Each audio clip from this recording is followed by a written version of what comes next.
Assalamualaikum warahmatullahi wabarakatuh. Salam sejahtera untuk kita semua. Jumpa lagi dalam Dinamis, Dialog dan Informasi di hari Kamis persembahan KPU Kabupaten Klaten.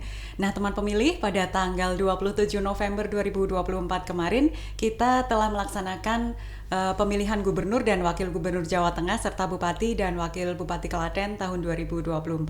Tentunya banyak sekali dinamika yang terjadi selama proses tahapan berlangsung.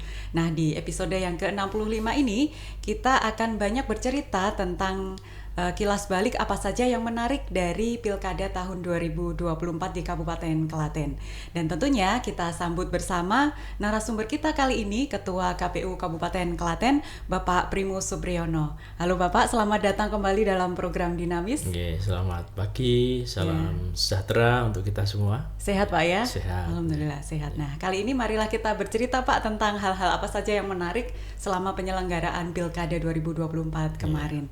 Nah, tentunya proses awal dari Pilkada ini dimulai dengan sebuah mimpi ya Pak ya. Harapan, kemudian cita-cita, rencana-rencana, dan juga sebuah semangat ya Pak ya. Nah, semangat apa Pak yang kemarin kita usung dalam menyongsong Pilkada 2024? Ya, sesuai dengan semangat dari demokrasi itu sendiri, bahwa sampai dengan hari ini demokrasi masih diyakini oleh banyak negara sebagai satu sistem pemerintahan yang dapat mewujudkan kesejahteraan masyarakat. Nah, oleh karena itu melalui pilkada ini kita ingin juga berkontribusi bagi peningkatan kualitas demokrasi itu. Nah, salah satu upaya yang kita usung dalam kegiatan pilkada yang lalu, semangatnya adalah pilkada inklusif.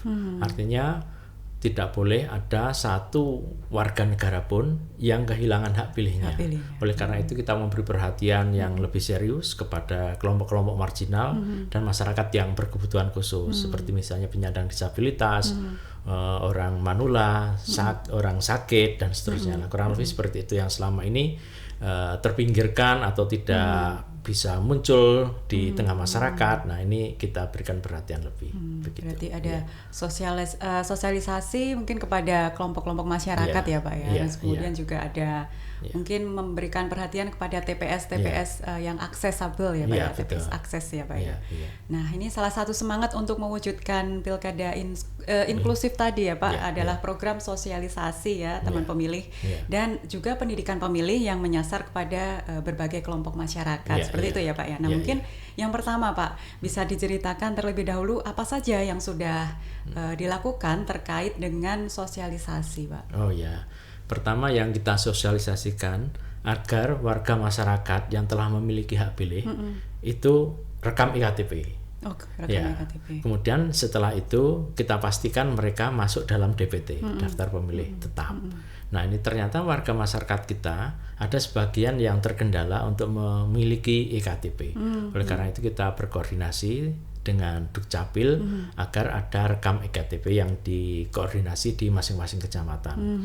Ya, kalau kita lihat data penyandang disabilitas yang belum menggunakan hak pilihnya dan karena dia tidak memiliki iktp dan tidak masuk DPT, ini masih cukup banyak. Nah, oleh karena itu kita secara khusus kemarin bekerja sama dengan PPDK agar warga, masyarakat, saudara-saudara kita yang berkebutuhan khusus itu dapat perhatian lebih untuk memiliki iktp. Itu tahap pertama. Kemudian yang kedua, agar setelah itu mereka juga sebagai bagian dari warga masyarakat yang sama, setara dengan masyarakat yang lain, itu juga harus menggunakan hak pilihnya. Karena hak politik itu salah satu hak dasar yang dilindungi dalam hak asasi manusia. Karena itu mereka juga punya hak yang sama untuk ikut menentukan pemimpin yang terpilih yang akan datang. Itu pertama. Kemudian yang kedua, bahwa kita di Klaten itu termasuk masyarakat yang multikultural tapi sekaligus juga toleran. Artinya ada organisasi-organisasi kepemudaan, kemasyarakatan, perempuan, keagamaan, itu yang cukup potensial dan cukup dinamis di Klaten. Nah, kepada mereka kita melakukan berbagai macam kegiatan yang mengajak mereka untuk semakin terlibat. Tujuan utama kita adalah mereka menjadi agen perpanjangan tangan dari KPU untuk menyebarkan informasi berkaitan dengan pilkada dan pendidikan politik kepada komunitasnya masing-masing. Ya, kita juga punya program kemarin misalnya ke sekolah itu ada program KPU Gustu Kampus, Gustu School, Gustu Pesantren dan kurang lebih itu yang kemarin kita lakukan. Baik. Nah, selain itu juga mungkin bekerja sama dengan stakeholder terkait seperti itu, Pak? Oh ya, betul. Ya, kita juga sangat terbantu dengan kerjasama dengan Despilkada. Ya, Despilkada Kabupaten Klaten itu menggandeng kita untuk turun ke masyarakat untuk melakukan sosialisasi. Selain itu kita juga bekerja sama dengan Diskominfo ya, agar informasi program tahapan yang kita kerjakan itu juga tersosialisasi melalui media yang terpublikasi dengan baik. Dengan RRI Surakarta juga kita bekerja sama, dengan Solo Pos kita juga kerjasama. Dan kemarin untuk menyasar secara khusus pada pemilih perempuan, karena pemilih perempuan masih sangat dominan, ya lebih besar jumlahnya dibanding dengan laki-laki, maka kita mengadakan paduan suara ya, paduan suara lomba jingle. Ini memang sebagian besar kemarin ibu-ibu yang terlibat dalam kegiatan ini, dan ini masif ke 26 kecamatan, sehingga kegiatan mereka setiap sore berlatih di kecamatan masing-masing itu tentu saja mengundang daya tarik dan juga perhatian masyarakat sekitar. Tentunya menambah semangat ya Pak ya untuk memilih dalam pemilihan gubernur dan wakil gubernur.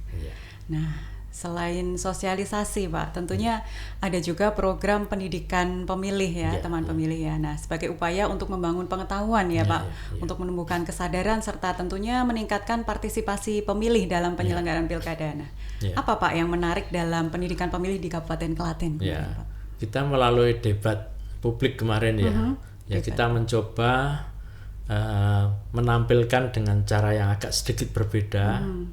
Tujuannya supaya lebih menarik. Nah, konsep debat itu selain soal-soal yang pertanyaan yang standar seperti yang ada di dalam peraturan, memuat tentang visi misi program kerja, tapi coba ingin kita tampilkan dalam bentuk yang agak berbeda. Yaitu kelompok-kelompok masyarakat yang selama ini cukup dinamis dan cukup mempunyai banyak kegiatan, banyak terlibat dalam dinamika pembangunan di daerah, itu kita undang dalam kegiatan FGD, dan termasuk juga masyarakat yang selama ini diam menjadi dampak dari pembangunan, dia tidak bisa berbicara, terpinggirkan dan seterusnya, itu juga kita undang. Misalnya ada komunitas perempuan, tukang parkir, pengamen jalanan, buruh dan seterusnya, yaitu juga kita undang. Nah, supaya mereka juga ikut terlibat mengusung tema dan pertanyaan-pertanyaan atau paling tidak problematika yang nanti kita tampilkan di acara debat. Sehingga kemarin kita membuat video taping dari kelompok-kelompok masyarakat yang selama ini kurang terlihat atau tidak bisa mengekspresikan dirinya sendiri. Misalnya korban sampah di Troketon, kemudian korban putus sekolah, bullying, kemudian ada stunting. Nah, itu komunitas-komunitas seperti itu coba kita buat dalam bentuk video agar bisa ditampilkan, kemudian kita mintakan tanggapan kepada paslon. Dan kemudian selain itu, kelompok masyarakat yang selama ini dianggap abai atau kurang mempunyai kepedulian terhadap kehidupan politik dan demokrasi, itu adalah kelompok anak muda. Oleh karena itu kita membuat lomba penulisan artikel bagi pelajar dan mahasiswa dengan mengangkat judul "Andai Aku Jadi Bupati Klaten". Nah, resume dari artikel-artikel ini juga ingin kita tampilkan dalam debat agar ditanggapi oleh paslon. Ini suara anak muda, kurang lebih demikian. Begitu. Jadinya memang konsep pendidikan pemilih kita ini tentunya agak berbeda ya Pak harapan kita untuk bisa lebih menarik dari sisi segala usia dari pemilih pemula, kemudian dari pemilih muda, kemudian juga secara umum ya Pak melalui debat ini ya. Nah, selanjutnya tadi sudah dilaksanakan sosialisasi, kemudian pendidikan pemilih, yang salah satunya penyelenggaraan debat dan juga ada lagi lomba penulisan artikel tadi ya Pak ya. Nah, selanjutnya upaya apa lagi Pak yang akan dilakukan untuk menarik perhatian dalam tanda kutip dan tentunya memberikan semangat tidak hanya kepada teman pemilih, tetapi juga penyelenggara pemilih. Oh ya, kita juga mengadakan lomba namanya TPS tematik. Jadi TPS tematik itu dari sisi agar ini menjadi suatu kegembiraan, sukacita bersama, baik di lingkungan penyelenggara maupun masyarakat, tapi juga sekaligus bertujuan ini juga marketing bagi daerah kita, sehingga mengangkat keunggulan atau potensi lokal, potensi masing-masing wilayah. Ya. Kemarin muncul banyak sekali, paling tidak dari 26 kecamatan ya kita memiliki 26 tema TPS tematik gitu ya, sesuai dengan keunggulan daerah masing-masing. Ya, misalnya di yang juara 1 nih dari TPS 002 Desa Sumiyang Jogonalan, temanya ayo nyoblos wonten gubuk pengarep-arep. Nah, ini apa tuh Pak isinya? Isinya bahwa di sana potensi daerahnya adalah Polowijo, juga pertanian. Konsepnya juga mengangkat tentang ketahanan pangan. Jadi TPS-nya didesain dengan penuh potensi hasil bumi yang ada di sana. Ada padi, ada telo, bahkan ada kolam buatan gitu. Ada buah pisang dan seterusnya. Nah, jadi keunikan sekaligus juga mempunyai nilai jual dalam tanda kutip daerahnya. Ini loh daerah saya, dan itu menjadi kebanggaan. Kemudian yang kedua, juara 2 itu TPS 001 Desa Bendo Pedan dengan tema kain lurik untuk siapa saja. Nah, sesuai ya dengan daerah yang selama ini ya Pedan lurik, nah, maka lurik. Kemudian yang juara 3 itu TPS 008 Desa Sidowarno Wonosari dengan tema wayang kulit. Nah, jadi TPS-nya penuh dengan ornamen atau desain wayang kulit. Bahkan para parogonya yang menjadi petugas di KPPS itu juga mematut diri menjadi ya tokoh-tokoh wayang lah, kurang lebih demikian. Ya, kemudian yang juara harapan 1 misalnya itu Desa Mlese Cawas tentang tema lurik dan pilihan, jadi menghubungkan antara keunggulan mereka sebagai produsen atau pembuat kain lurik, tapi itu juga mencerminkan kebebasan dalam kehidupan demokrasi, yaitu pada saat pemilihan yang lalu. Kemudian ada juara harapan 2 itu TPS 002 Desa Ponggok Polanharjo dengan tema ketahanan pangan. Juara harapan 3 TPS 003 Desa Telogo Prambanan dengan tema Roro Jonggrang dan Bandung Bondowoso. Ya. Roro Jonggrang dan Bandung Bondowoso. Ya. Apa ini Pak yang digambarkan ini? Ya, yang mereka ekspresikan adalah bahwa tokoh itu ingin mereka hadirkan, kan itu tokoh fiksi, tokoh legenda masa lalu yang itu jauh dari dunia saat ini, tapi mereka coba ingin hadirkan atau ekspresikan di dalam TPS itu. Jadi memang kehidupan pada waktu itu misalnya ibu-ibu yang sedang menumbuk padi untuk menandakan bahwa ini sudah pagi untuk memanipulasi ayam jantan supaya berkokok lebih dini. Ya mereka menceritakan itu dalam tampilan-tampilan di dalam TPS itu ya, mengingatkan ingatan kita tentang kisah Roro Jonggrang dan Bandung Bondowoso lah.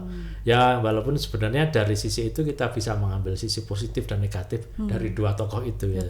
Tapi paling tidak ya itu menjadi hikmah, menjadi satu pesan moral yang ingin dihidupkan kembali yang dulu tumbuh dan berkembang di Prambanan. Nah, begitu. Kemudian ada yang di Wedi ini TPS 001 Desa Melian, temanya gerabah teknik putaran miring. Ini juga menarik. Ini juga diakui oleh dunia internasional bahwa ini satu-satunya cara yang ditemukan dikembangkan oleh masyarakat Melian sendiri. Itu menceritakan bahwa kenapa kok tekniknya miring. Karena ibu-ibu di sana sebagian besar yang pengrajin gerabah itu ibu-ibu yang membuat. Ya, jadi yang laki-laki menyiapkan tanah liatnya, membuat adonannya, tapi finishingnya, membentuknya itu ibu-ibu. Kenapa dengan putaran miring? Itu karena ibu-ibu pada zaman dulu itu menggunakan jarit. Tidak boleh menggunakan celana. Celana kan sekarang ya. Kalau dulu semua kaum ibu itu jarit. Nah, maka supaya sopan itu dan tidak menghilangkan harkatnya sebagai perempuan itu, maka digunakan teknik miring gitu supaya ya sopan dalam hal bekerja. Dan ini cukup menarik gitu. Kemudian di Juwiring ini juga mengangkat tema payung Juwiring, itu juara pilihan satu. Payung Juwiring itu anu ya Pak, untuk payung lukis apa? ya. Oh, payung lukis. Iya, payung lukis. Dan juga ada yang juara pilihan ketiga itu TPS 003 Desa Soropaten Karanganom dengan tema Desa Wisata Seni dan Budaya. Itu juga mengangkat tentang di sana cukup kental dengan budaya wayang, budaya Jawa. Nah, dan juga ada wisata-wisata yang cukup menarik yang dicoba ekspresikan di TPS itu. Dan yang terakhir itu juara pilihan 4 TPS 006 Desa Palar Trucuk dengan tema Lambang Zaman Ratu Adil. Ini sebenarnya impian sampai dengan hari ini Indonesia Ratu Adilnya itu siapa dan kapan gitu.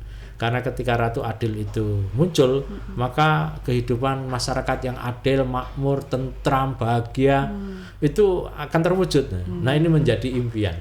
Nah, dari Trucuk ini mencoba mengingatkan kembali bahwa masih ada harapan. Suatu saat ada semangat akan muncul Ratu Adil, dan semoga tahun 2045 itu zaman keemasan Indonesia, Ratu Adilnya mungkin muncul barangkali seperti itu ya Pak ya. Iya.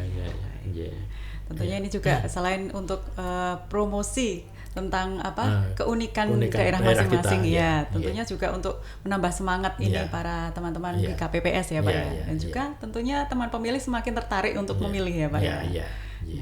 Baik. Nah, ternyata program-program dan juga rancangan sosialisasi serta pendidikan pemilih sudah dilaksanakan ya Pak ya dengan baik. Kemudian bagaimana output atau hasil yang didapatkan nih Pak setelahnya, tentunya terkait dengan partisipasi masyarakat dan juga bagaimana kedewasaan masyarakat kita dalam berpolitik Pak. Oh ya, yang pertama jumlah DPT kita terutama yang mencerminkan semangat inklusif itu pendataan kita terhadap penyandang disabilitas meningkat yang masuk data. Dan nanti kita lihat ternyata juga meningkat mereka menggunakan hak pilihnya. Ya walaupun meningkatnya tidak terlalu signifikan, tapi sudah meningkat dibandingkan dengan pemilu yang lalu. Ya. Kemudian yang kedua, tingkat partisipasi. Tingkat partisipasi kita cukup tinggi. Ya walaupun masih di bawah target kita mentargetkan 82%, tapi hanya tercapai 81,64%. Kurang sedikit ya. Kurang sedikit, tapi sudah cukup lumayan. Ini sudah bagus. Ranking 6 seluruh Jawa Tengah. Ranking 6 se-Jawa Tengah. Se-Jawa Tengah. Oh, baik. Nah ini ya. Kemudian berikutnya capaian yang kami catat itu adalah bahwa kehidupan politik di Klaten terutama masyarakat sudah tumbuh kedewasaan politiknya. Buktinya dilihat dari mana itu Pak? Dilihat pertama dari selama masa kampanye tidak ada konflik-konflik sosial yang muncul, tidak ada misalnya perseteruan yang terlalu sengit yang mengakibatkan ekses negatif antar pendukung paslon, itu juga tidak ada. Jadi kampanye terbuka yang kita kemarin lakukan selama 3 hari itu juga tidak ada insiden yang yang mengkhawatirkan lah, bahkan ya cukup damai, cukup aman. Kemudian berikutnya 2 kali debat itu kondusif, ya mungkin berbeda dengan daerah kabupaten kota yang lain ya. Jadi tepuk tangan, support, kemudian yel-yel itu semua dalam rangka ya kebahagiaan, bukan dalam arti mendiskreditkan, mengolok-olok kelompok yang lain, menjelekkan dan seterusnya, tidak. Itu hanya menyemangati untuk paslonnya masing-masing. Dan saya kira masyarakat Klaten sudah semakin dewasa untuk mengelola perbedaan pendapat, juga perbedaan pandangan politik, pilihan politiknya. Betul, itu sudah dianggap hal yang dewasa, yang sudah biasalah kita mengelola perbedaan itu. Seperti masyarakat Kabupaten Klaten yang multikultural tapi sekaligus toleran. Nah, ini saya kira sejalan dengan keberadaan masyarakat Klaten yang demikian. Ya, berarti intinya kemarin pemilu aman, damai ya Pak ya. Dan cukup edukatif menurut saya. Baik, terima kasih. Nah, terakhir Pak, tentunya kan banyak dinamika yang terjadi ya Pak selama proses melaksanakan tahapan ya Pak ya. Nah, pasti juga banyak hal yang membahagiakan maupun hal-hal yang menjadi pembelajaran juga tentunya ya Pak ya, dan harus diperbaiki. Nah, Apa saja nih catatan Bapak sebagai bahan evaluasi Pilkada 2024? Ya, pertama data penyandang disabilitas yang masuk DPT itu 7.097 orang. Tapi yang menggunakan hak pilihnya itu hanya 2.515 orang. Artinya baru sekitar 35%. 35%. Ya, berarti sekitar 60-an% sekian itu mereka masuk daftar pemilih tapi tidak datang ke menggunakan TPS. hak pilihnya, gitu. Ya. Nah, ini menjadi evaluasi kita bersama. Apakah jarak TPS dengan keberadaan para penyandang disabilitas itu terlalu jauh? Atau kedua, tidak ada komunitas atau keluarga yang mengantar, gitu. Atau mungkin apakah keberadaan TPS kita kurang aksesibel terhadap mereka? Ini menjadi pembelajaran bagi kita. Karena selama ini kita misalnya pada saat-saat jeda waktu tertentu antara jam 11 sampai 12 ini kan cukup tidak terlalu banyak kesibukan di TPS. Kalau ini kita gunakan untuk menjemput mereka dengan kendaraan tertentu, ini regulasinya belum membolehkan. Nah, oleh karena itu ke depan kalau pihak keluarga dan komunitas tidak bisa memfasilitasi mereka, bagaimana kalau itu penyelenggara yang berupaya untuk menjemput mereka atau kita yang datang kepada mereka. Ini ke depan ya usulan kita. Kemudian yang kedua itu ternyata masih cukup banyak warga masyarakat kita yang sudah masuk usia memiliki hak pilih 17 tahun atau lebih, tapi pada tanggal 27 November yang lalu itu belum memiliki iktp. Nah, ini menjadi kendala, menjadi penghambat mereka untuk menggunakan hak pilihnya. Nah, ini juga persoalan berikutnya. Kemudian kita menyadari juga tingkat partisipasi yang tidak mencapai target itu bisa jadi itu karena pilihan dan metode kita melakukan sosialisasi itu kurang tepat gitu. Jadi kita mungkin terlalu banyak mengandalkan pada komunitas dan organisasi-organisasi, padahal mereka relatif sudah melek secara politik gitu. Nah, mungkin ada kelompok masyarakat lain yang selama ini kurang tersentuh. Ya, ke depan ini menjadi evaluasi kita agar kita menggunakan cara sosialisasi yang berlapis-lapis gitu, sehingga seluruh komponen masyarakat itu tersentuh oleh program kita. Ya, itu. Kemudian yang berikutnya itu adalah tentang tata kelola logistik kita ya. Kemarin di antara jam 7 sampai setengah 9 itu menjadi titik yang cukup dalam tanda kutip menegangkan karena ada surat suara yang tertukar antar TPS ya. Walau demikian ya bisa kita selesaikan ya, kita atasi ya. Kemudian yang berikutnya ini juga menjadi catatan kita agar pengelolaan logistik baik jumlah, waktu, sasaran itu kita coba perbaiki lagi. Kemudian yang berikutnya jumlah surat suara yang salah pilih, salah coblos atau mungkin tidak sah itu juga cukup banyak ya, ada 5,55% untuk Pilbub, kemudian yang untuk Pilgub itu 8,17%. Ya, ini memang hak warga masyarakat ya untuk mengekspresikan pilihannya atau ekspresi politiknya. Misalnya mau dicoblos semuanya atau tidak dicoblos bahkan atau bagaimana, itu memang hak setiap pemilih. Tapi secara internal di kepemilu, di lembaga penyelenggara pemilu menjadi bagian dari evaluasi kita. Apakah itu sosialisasi kita yang kurang? Ya, ini menjadi diskusi atau menjadi studi berikutnya.